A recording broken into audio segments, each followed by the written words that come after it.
ये आप स्थान देख रहे हैं, ये द्वापर में भगवान श्री कृष्ण के समय का है और यहाँ राधा रानी अपनी अष्ट सखियों के साथ में खेला करती थी। और यह है बरसाने की प्राचीन हवेली। यहाँ राधा रानी का ये असली घर है और ये है राधा रानी की रासमंडली। यहाँ रास किया करती थी, ये जमीन से ही प्रकट हुई है रासमंडली। राधे राधे सभी को, वृंदावन में आप सभी का स्वागत है गाइस। तो आज हम लोग जा रहे हैं बरसाना राधा रानी के दर्शन करने के लिए से बरसाना के लिए। तो बहुत ही अच्छी बस है, इसमें सुविधाएं बहुत अच्छी हैं।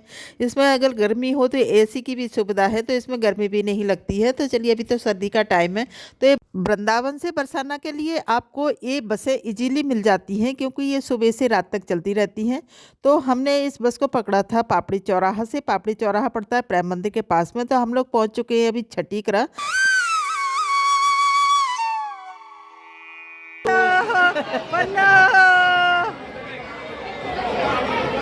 आजा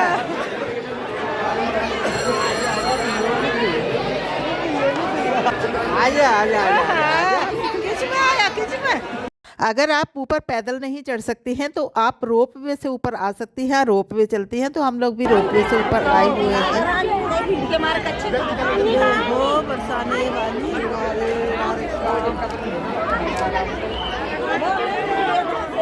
अब हम पहुंच चुके हैं मंदिर में। तो मंदिर में राधा रानी की आरती होने वाली है, तो आप लोगों को भी आरती के दर्शन कराने वाली हूं। तो चलिए देखते हैं आरती के दर्शन। हम आ चुके हैं बरसाना मंदिर में। तो देखिए, यहाँ पे भारत के कोने कोने से लाखों श्रद्धालु दर्शन करने के लिए आते हैं। तो बहुत ही भीड़ रहती है बरसाना में। बरसाना आप आओ तो द्वापर का 5,500 वर्ष पुराना ये वाला महल जरूर देखना। ये वाला महल जर्जर हालत हो गया था, तो इसी के जस्ट बगल में दूसरा जीर्णोद्धार कराया गया था, निर्माण कराया गया था ये मंदिर का।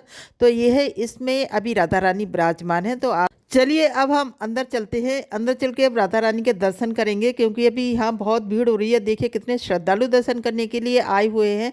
तो यहाँ हमेशा ही भीड़ रहती है बरसाना में। हो बरसाने, लेकिन अच्छे दर्शन हो रहे बढ़िया।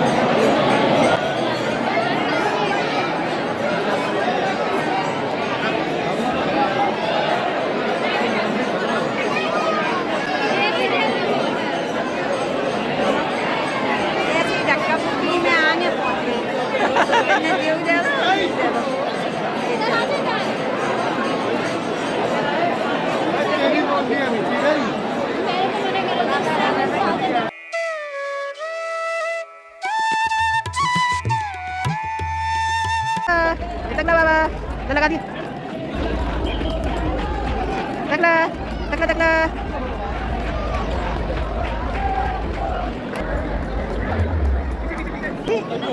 कार्तिक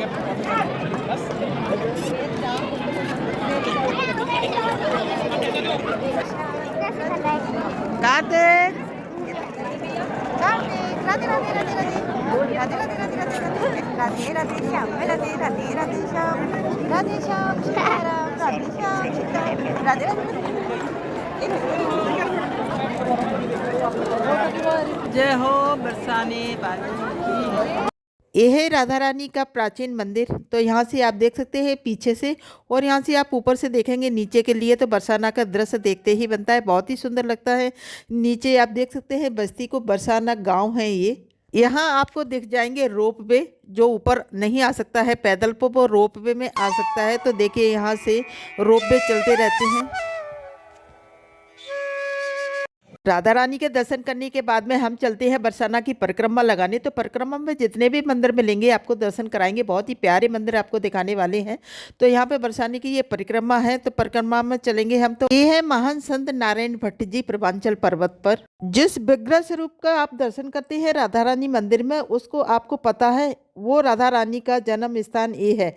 इन संतों ने यहाँ पर प्रकट की थी राधा रानी को। तो ये बहुत ही सिद्ध स्थान है, यहाँ पर राधा रानी प्रकट हुई थी। राधा रानी की जन्म स्थली बोला जाता है इसको, इस स्थान को। तो यहाँ इस स्थान को नारायण भट्ट जी की तप स्थली भी माना जाता है और राधा रानी का प्रगट स्थल भी माना जाता है।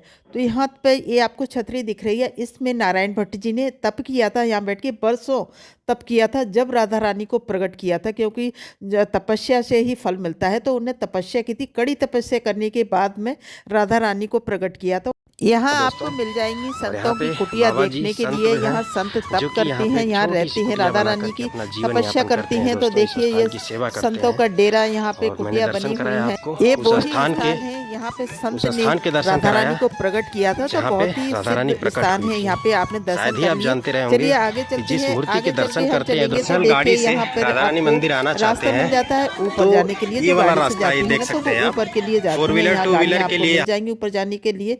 और ये है परिक्रमा मार्ग। तो परिक्रमा मार्ग में और आगे चलेंगे। ये 3 किलोमीटर की परिक्रमा मार्ग है राधा रानी बरसाने की। तो मंदिर की जो परिक्रमा लगाना चाहता है 3 किलोमीटर। यहाँ के राजा ने राधा रानी के लिए एक नए महल का निर्माण कराया था, जो कि राधा रानी ने स्वयं मना कर दिया था इस महल में विराजमान होने से। तो ये महल का हम पूरा आपको बताएंगे।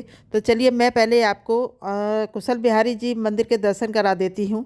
तो यहाँ पे आप पढ़ सकते हैं, ये आप पढ़िए, मंदिर श्री कुशल बिहारी जी का प्राचीन मंदिर है ये।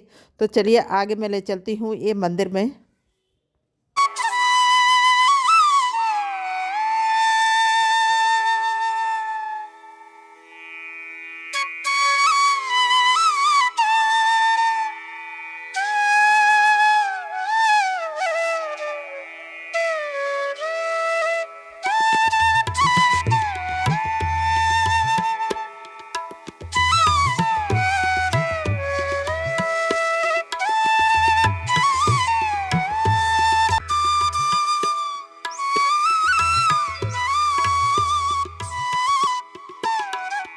अभी अभी हमने आपको कुशल बिहारी जी के दिव्य दर्शन कराए थे। अब हम आपको दर्शन कराएंगे दान बिहारी के। तो ये है दान बिहारी जी का मंदिर।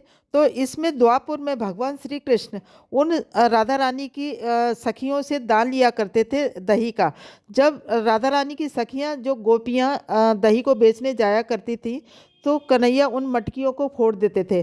तो उनको जब दान देते थे, जो गोपियां दान देती थी दही का, जब वो छोड़ते थे, तो ये इसको दान बिहारी मंदिर भी बोला जाता है। कन्हैया उनसे दान लिया करते थे दही का। तो ये वो ही स्थान है, इसके आप दर्शन करिए। ये बहुत ही दिव्य स्थान है। और ये वो स्थान है जहाँ भगवान श्री कृष्ण को राधा रानी की गोपियों ने सजा दी थी। वही स्थान है, आप दर्शन कर सकते हैं यहाँ पे। तो गोपियों ने भगवान श्री कृष्ण से बोला था कि हम जब छोड़ेंगे आपको, जब आप हमें कुछ दान देंगे। तो भगवान श्री कृष्ण ने बोला था, मेरे पास तो दान देने के लिए कुछ भी नहीं है, मेरे पास तो ये बंसी है। तो गोपियों ने बोला, हमें ये बंसी ही दे दो। यह है मोर बिहारी जी का मंदिर। यहाँ भगवान श्री कृष्ण ने द्वापुर में मोर बनकर नृत्य किया था। तो ये वो ही दिव्य स्थान है।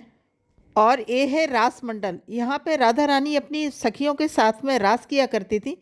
ये वो ही दिव्य जगह है यहाँ। और ये है राधा सरोवर। यहाँ पे राधा रानी पानी भरने के लिए आया करती थी। और ये है गुप्त रास मंडली। ये गुप्त रास मंडली जमीन में से ही प्रकट हुई थी। राधा रानी अपनी सखियों के साथ में श्रृंगार करके यहाँ पे रास किया करती थी। तो ये वो ही दिव्य स्थान है। और यहाँ पे जो सिंहासन आपको दिख रहा है, ये सिंहासन भी जमीन में से प्रकट हुआ था। राधा रानी यहाँ रास करती हैं। आज भी यहाँ घुंघरुओं की आवाज़ आती है, बताती है यहाँ पर राधा रानी आज भी रास करने के लिए अपनी सखियों के साथ आती हैं। तो ये बहुत ही दिव्य स्थान है। और यहाँ है गहबर वन। ये गहबर वन मंदिर है, इसमें गहबर वन बिहारी जी विराजमान हैं। तो इनके भी आप दर्शन करिए, बिहारी जी के। और यहाँ आपने गहबर वन के बारे में तो सुना ही होगा। बरसाने में गहबर वन बहुत ही प्रसिद्ध स्थान है।